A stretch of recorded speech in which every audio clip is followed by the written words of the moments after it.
I just want to mention some of the potential explanations of these phenomena that you mentioned in your book. People, usually skeptics, say, well, this could be drones and skydivers in wingsuits. Then people could be saying that this could be large birds that we mentioned, including owls and some other sorts of birds. There could be a big kite, especially the one manufactured by a company called Gala.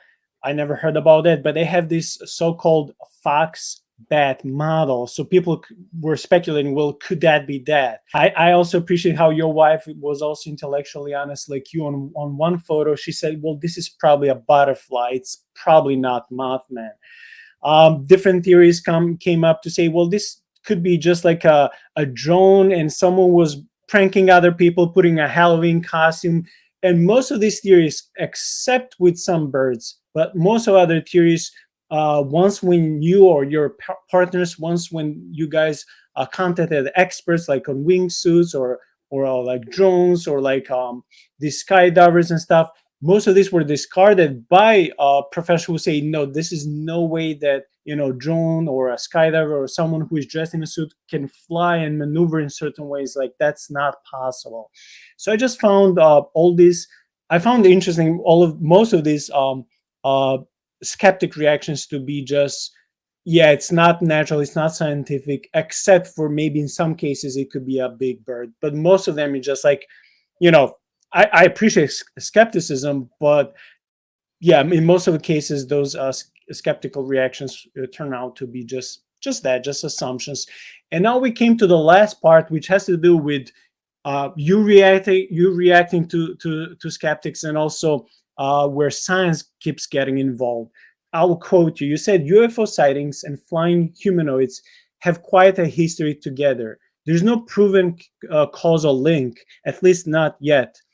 But the correlative fact is that they are so often reported in the same place, and which is worth considering. Then you said something which I love, and I posted this on my Facebook. I love how you found this very good quote. You said, there's a quote that has stayed with me for years from the book Hunt for the Skinwalker. In this book, Dr. Stephen Rourke remarks that, quote unquote, the role of science is to investigate the unexplained, not to explain the uninvestigated. I'm like, wow, that's so deep and that's so true. Like, why do we like? I also like science, but like, just because if you're a person of science and just because you want to put science first, that doesn't mean that science is able to understand everything. And science doesn't necessarily deal with who; they try to deal with why. And again, even though it's a beautiful discipline, it's a beautiful branch, it's still very limited. It doesn't mean it has all the answers.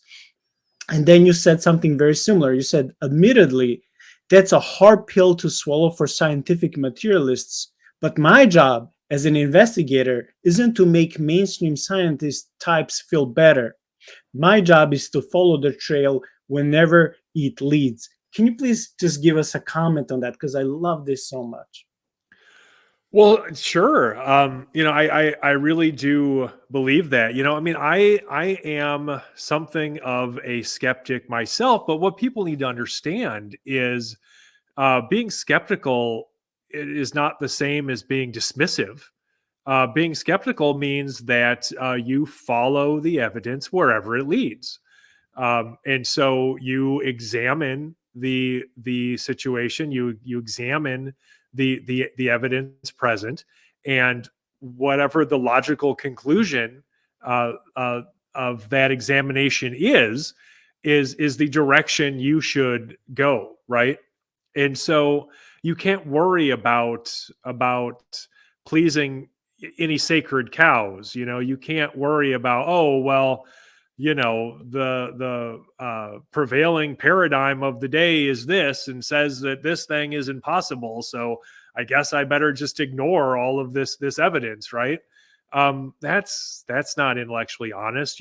Charles Fort had what he liked to call damned data, right? And this was data that was inconvenient to the intellectual authorities of his day, And so it had been damned. Basically, it had been shoved to the side, forgotten, relegated to its own personal hell, where it should never be seen again, because it conflicted with what people, or really rather, it conflicted with how certain people thought things were supposed to work.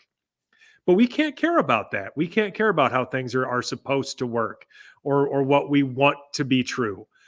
We can only be concerned with what we are experiencing, what we are observing, and wherever that takes us.